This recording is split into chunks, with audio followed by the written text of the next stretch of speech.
Hello guys, welcome back to my YouTube channel. আহিগল ভাল খবৰ ৰাজ্যৰ যিসকল মানুহে PMAYG সৰকাৰি ঘৰৰ বাবে আবেদন কৰিছিল বা যিসকল মানুহৰ স্যাংশন হোৱা নাই যিসকল মানুহৰ এতিয়া 2025 বৰ্ষত স্যাংশন হ'ব সৰকাৰি ঘৰৰ যিখন জিঅটেক যিসকলৰ আগতে সম্পূৰ্ণ ভেৰিফিকেশন হৈ আছে কিন্তু তেওঁলোকৰ এতিয়ালৈকে স্যাংশন হোৱা নাই আৰু যেতিয়া তেওঁলোকৰ স্যাংশন হ'ব 2025 বৰ্ষত তেওঁলোকৰ সৰকাৰি ঘৰৰ যিখিনি বাজেট বা হিখিনি পোৱাৰ উপৰিও তেওঁলোকৰ বেংকাৰ একাউণ্টত কিছুমান জব কাৰ্ডৰ থ্ৰুত কিছুমান তেওঁলোকে টকা পায় বা 95 দিনৰ তেওঁলোকৰ মজুৰি বেংকাৰ একাউণ্টত লাভ কৰে বা আপোনাৰ সেই মজুৰিখন আপোনাৰ লাভ কৰিব নে নাই আপুনি কেনেকৈ জানিব বা আপোনাৰ সেইখন ষ্টেটাস যদি আপুনি সৰকাৰি ঘৰ অলৰেডি লাভ কৰিছে বৰ্তমান আপোনাৰ প্ৰথম কিস্তি বা সেকেন্ড কিস্তি টকা পাইছে কিন্তু আপোনাৰ সৰকাৰি ঘৰৰ যিখন জব কাৰ্ডৰ পইচা সেইখন বেংকৰ একাউণ্টত সোমাইছে না নাই সেইখন কেনেকৈ চেক কৰিব আজিৰ এইখন ভিডিঅ'ত সম্পূৰ্ণ প্ৰচেছ জনাই দিম গতিকে স্কিপ নকৰাকৈ চাই থাকিব আৰু মই এই ভিডিঅ' ডিসক্ৰিপশনত তলত ডাইৰেক্ট লিংকটো দিম আৰু হেতু লিংকৰ পৰা ডাইৰেক্ট এইটো পেজত আহিলে চাবলৈ হৈছে the Mahatma Gandhi national rural employment এনেকৈ দিয়া আছে বা তাৰ পিছত আপোনাৰ এইখন পেজত আহিলে পঞ্চায়ত তলত চাবলৈ হৈছে এটা জেনাৰেট ৰিপৰ্ট বুলি এটা অপশন দিয়া আছে আৰু জেনাৰেট ৰিপৰ্ট অপশনত ফাৰ্স্ট টাইম আপোনাৰ ক্লিক কৰিব লাগিব নাইবা মই এই ভিডিঅ' ডিসক্ৰিপশনৰ তলত ডাইৰেক্টলি লিংকটো দিয়া থাকিব আৰু সকলো ধৰণৰ লিংকবিলাক দিয়া থাকিব আৰু হেতু লিংকত ক্লিক কৰিলে আপুনি ইয়াত চাবলৈ পাব যিখন পেজ ইয়াৰ পৰা আপোনাৰ ফাৰ্স্ট টাইম আসাম সিলেক্ট কৰিব লাগিব কাৰণ যিসকল মানুহে অসমত বসবাস কৰি আছে তেওঁলোকে ইয়াত আসাম সিলেক্ট কৰিব লাগিব ফাৰ্স্ট টাইম তাৰ পিছত ইয়াত চাবলৈ হৈছে তেওঁলোকৰ ফাইনান্সিয়েল ইয়াৰ বা ইয়াত 24-25 সিলেক্ট কৰিব লাগিব আৰু তাৰ পিছত ডিস্ট্ৰিক্ট নিজৰ ডিস্ট্ৰিক্টখন সিলেক্ট কৰি দিব তাৰ পিছত ব্লক নেম তাৰ পিছত পঞ্চায়ত নেম তাৰ পিছত প্ৰসেস অপশনত ক্লিক কৰিব লাগিব আৰু এই সকলোবিলাক স্টেপ এটা গৈ ফাৰ্স্ট টাইম বহাব লাগিব আৰু যেতিয়া সম্পূৰ্ণ বহাই দিব আপোনাৰ যিখন ডিস্ট্ৰিক্ট ব্লক বা আপোনাৰ গাঁও পঞ্চায়তৰ নামটো সিলেক্ট কৰিব তেতিয়া আপোনাৰ গাঁৱৰ যিমান সংখ্যক মানুহ আছে সম্পূৰ্ণ মানুহৰ নামবিলাক ইয়াত আহিব বা আপোনাৰ যিখন জব কাৰ্ডৰ নম্বৰ আছে সেই জব কাৰ্ডৰ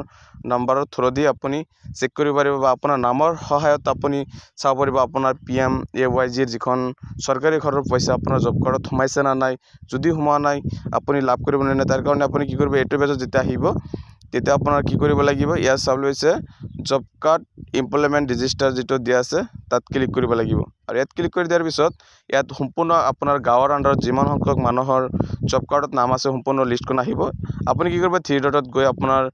ফাইণ্ড অপশন বুলি যেটো দিয়া আছে বা তাৰ পৰা আপোনাৰ জব কাৰ্ড নম্বৰ সাৰ্চ কৰিব নাইবা আপোনাৰ নামটো সাৰ্চ কৰিলে আপোনাৰ ইয়াত সন্মুখত আহি যাব আৰু আপোনাৰ যিখন জব কাৰ্ডৰ নম্বৰ বা আপোনাৰ নামৰ ওপৰত যেতিয়া ক্লিক কৰিব জব কাৰ্ডৰ নম্বৰৰ ওপৰত তেতিয়া আপোনাৰ আৰু এটা নতুন পেজ ওপেন হ'ব আৰু ইয়াত যিখন চাবলৈ পাইছে নামটো যেটো সাৰ্চ কৰিছিল ইয়াত যেটো তাৰ পিছত আপুনি ইয়াত এটা বস্তু ভালকৈ চাব ইয়াত যিকেজন মানুহৰ নাম আছে তেওঁলোকৰ বেংকৰ একাউণ্ট ঠিক আছে না নাই যদি আপোনাৰ সৰকাৰি ঘৰৰ বাবদ আপুনি যিখন বেংকৰ একাউণ্ট দিছিল লিংকেজ আধাৰ লিংকেজ আৰু যদি হেতু ইয়াত আপডেট হোৱা নাই তেনেহলে কিন্তু আপুনি জব কাৰ্ডৰ যিখিনি পইচা সেইখিনি সৰকাৰি ঘৰৰ পইচা নাপাব আৰু সেইকাৰণে আপুনি ভালকৈ চাব আপোনাৰ যিখন সৰকাৰি ঘৰৰ পইচা যেটো বেংকৰ একাউণ্টত দিয়া হৈছে আৰু আপোনাৰ জব কাৰ্ডৰ সেইখন বেংকৰ একাউণ্টত আপডেট হৈছে না নাই যদি আপডেট হোৱা নাই তেনেহলে আপুনি সোনকালে যোগাযোগ কৰিব আপোনাৰ জব কাৰ্ডৰ নহলে পইচাখিনি আপোনাৰ বেংকৰ একাউণ্টত নোসোমায় আৰু আপুনি যেতিয়া এনেকৈ স্ক্ৰল ডাউন কৰি তলফালে আহিব ইয়াত চাবলৈ হৈছে PMAYG যিখন সৰকাৰি ঘৰৰ পইচা সেইখিনি ইয়াত সোমাইছে সম্পূৰ্ণ বা আপোনাৰ যদি কিস্তিবিলাক পোৱা নাই তেনেহলে আপুনি সোনকালে যোগাযোগ কৰিব আপোনাৰ পঞ্চায়তত যোগাযোগ কৰিব আপুনি তাৰ পিছত আপোনাৰ সম্পূৰ্ণ পইচাখিনি লাভ কৰিব আৰু আপোনাৰ যেহেতু 95 দিনৰ পইচা আপোনাৰ বেংকৰ একাউণ্টত সোমাই দিয়ে সৰকাৰি ঘৰৰ ইয়াত চাবলৈ হৈছে 21,000 ওপৰত পইচা সোমাইছে বা আগতে যিখন পইচা সোমাইছিল তেতিয়া মানে যেটো মজুৰি হেতু কম আছিল আৰু এতিয়া 95 দিনৰ যেটো মজুৰি হেতু আপোনাৰ 22,000 টকাতকৈ আপুনি বেছি লাভ কৰিব গতিকে যদি আপোনাৰ সৰকাৰি ঘৰৰ লিষ্টত নাম আছে তেনেহলে আপুনি জব কাৰ্ডখন যদি ভেৰিফিকেশন হোৱা নাই তেনেহলে আপুনি ভেৰিফিকেশন কৰি ল'ব জব কাৰ্ডত আপোনাৰ যিকেজন সদস্যৰ নাম আছে তেওঁলোকৰ জব কাৰ্ডৰ লগত আপোনাৰ আধাৰ কাৰ্ড লিংকেজ আছে না নাই আপোনাৰ বেংকৰ একাউণ্ট লিংকেজ যেটো আছে হেতু আধাৰ লিংকেজ হয় না নহয় এইখিনি আপুনি চাব আৰু যদি নাচায় তেনেহলে আপোনাৰ জব কাৰ্ডৰ যিখিনি পইচা সেইখিনি আপুনি